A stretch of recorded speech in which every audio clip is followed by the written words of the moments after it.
পরে কাবে আবার যে কথাটা বলছেন, ওয়ালা আত-তামউ, লোভ, লালসা, হিংসা, প্রবাদ প্রতিপত্তির হিংসা, অর্থের লোভ, ক্ষমতার লোভ যখন আলেমের মধ্যে দেখা দিবে, নিঃসন্দেহে সে ভণ্ড, পীর হইলেও সে ভণ্ড। ঠিক না বেঠিক?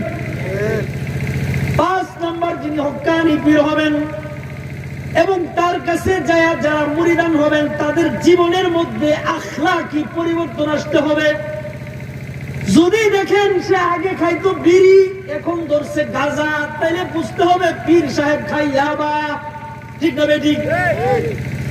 যদি দেখেন আগে খাইতো সে বিড়ি, এখন এটা ছেড়ে দিছে, নামাজ 5 ওয়াক্তের তালকিন তার কাছে আছে, তার মানে বুঝবেন পীর সাহেব বালা।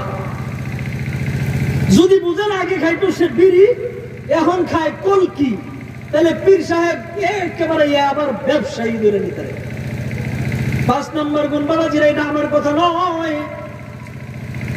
সূরা ইউনূসের 62-63 নম্বর আয়াতে তাফসীরে বায়ানুল কোরআনে আল্লামা আশরাফ আলী থানভী রাহমাতুল্লাহি আলাইহি বলেন, 6 নম্বর, যিনি নিজেকে পীর দাবি করবেন, এ দেশের 20 কোটি বর্গমাইল পৃথিবী নয়, অন্তত বাংলাদেশের সিংহভাগ হক্কানি আলেম তাকে সমর্থন করতে হবে। 7 নম্বর, যিনি হক্কানি পীর হবেন,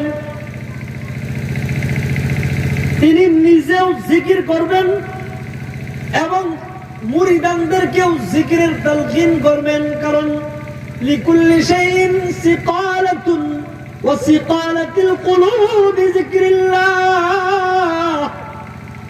দাও দাঁড় করবার জন্য আপনি রেত ব্যবহার করছেন, রেত দিয়ে দাঁড়াইলে দাওটা দাঁড় হয়ে যায়। মানুষের কলবের মধ্যে গুনাহ করতে করতে কলবের মধ্যে